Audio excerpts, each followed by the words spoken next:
4, 5, and 6. Those are the most common numbers that I'm getting back from people that are doing the 20 and 30 challenge. That's number of pounds lost in just 6 days, and actually 5 days because I haven't been in the office since Friday. So most of you started the challenge either on Sunday or Monday last week. That gives you 5 or 6 days. So for people to be losing 4, 5, and 6 pounds already, that's pretty good. You multiply that by 4, and you're right in there in 20 to 25 pounds, and that's right where you should be. I've heard of a couple of people losing more weight than that, almost 10 pounds in a week. And then there are several of you that have reported not losing any pounds yet, and that's okay. I'm combining day 6 and day 7 today in this video because it's the weekend, but I also want to just combine a couple of concepts. Number one is that, the whole point of what we're doing in the 20 and 30 challenges is balancing your hormones. And for some of you, your hormones have been out of whack for, years, if not decades. And so it's not going to be an overnight fix. Just a couple of things to remind you that are super important and that will stunt your weight loss efforts. Number one is you got to cut out sugar 100%. I posted something in the office the other day that a lot of patients thought was just mind-blowing, and that is that when you cut out sugar in order to rearrange or rebalance your hormones, it takes a full 30 days. And you can't even cheat once. In fact, if you cheat and you spike your insulin level too high, even just one time because of your sugar intake, you have to start the whole process all the way over. And I've seen this countless times with patients that just can't seem to break through. They'll lose 5 or 6 pounds or maybe even 10 pounds, but they won't really break through and just see the fat start melting off their body like so many other people do. So number one, you got to cut sugar completely out, no cheating. You got to follow the Maximize Living Advanced Plan. And then the other thing is, exercise. When you're working out, when you're doing this high intensity, short duration, metabolic conditioning, you got to go at your basically your hardest. Research shows that in order to get the afterburn effect, where you're burning fat and calories for up to 36 hours later, you got to be working out for at least 6 minutes, off and on. Our workout program, Max T3, is 12 minutes, but even just 6 minutes will get you there. But you got to get to 90% of your maximal heart rate. I had a group of people that were working out in the office with me this weekend. Saturdays at 8:30, we do the Max T3 exercise class. It's open to everyone if you guys want to join me. I lead the class. I work out with you. And I think that's pretty sweet. How many people can, say that they get to work out with their doctor? But, I had a handful of people in there, probably 12 or 13. And there's a few people that just, I could tell, they weren't going as hard as they could. And I know it's because they're new and they were just, trying to get the feel for it and everything. But, I've had people in the past say that, yeah, I've done your Max T3 program. I've done boot camps.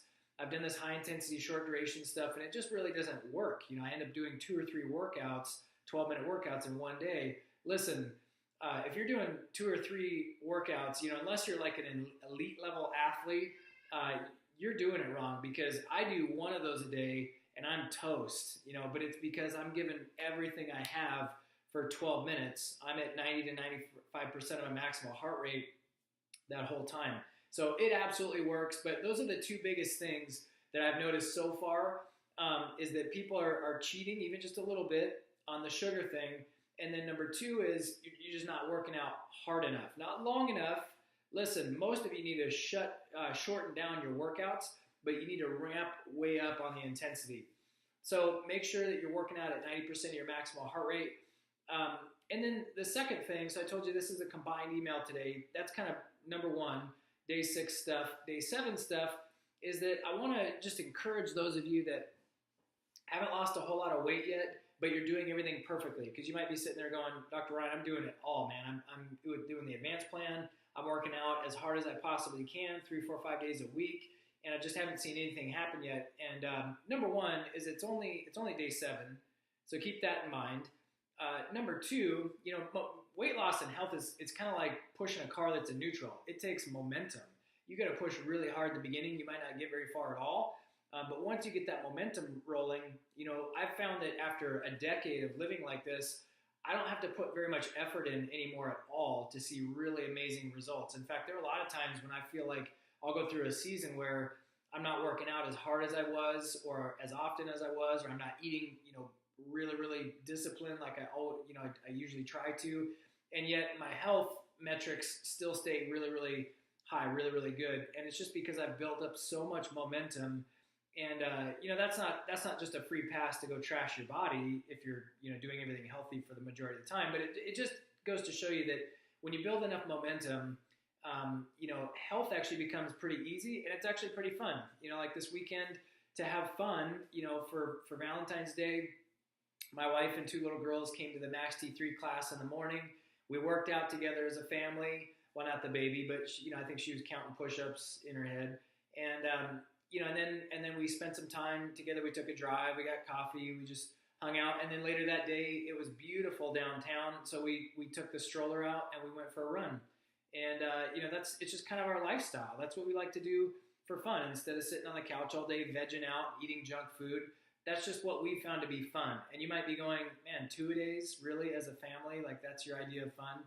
And that's not for everybody, but I'm just saying, after years of living like this, that's become our new fun. Like the thought of being cooped up in a room with a big box with, other people on it, the TV, all day long, and, food that's not adding any value to my body, that sounds miserable. But if you're there, don't worry. To get from point A to point B, it takes some time. So just keep pressing in. But the day 7 stuff is just that you might be building muscle at the same time that you're burning fat. And so if the scale doesn't reflect weight loss yet, just keep in mind that your body is changing. It's in a transition stage. And muscle does weigh more than fat. You have to keep that in mind. Most people know that. But, your body composition is the most important thing.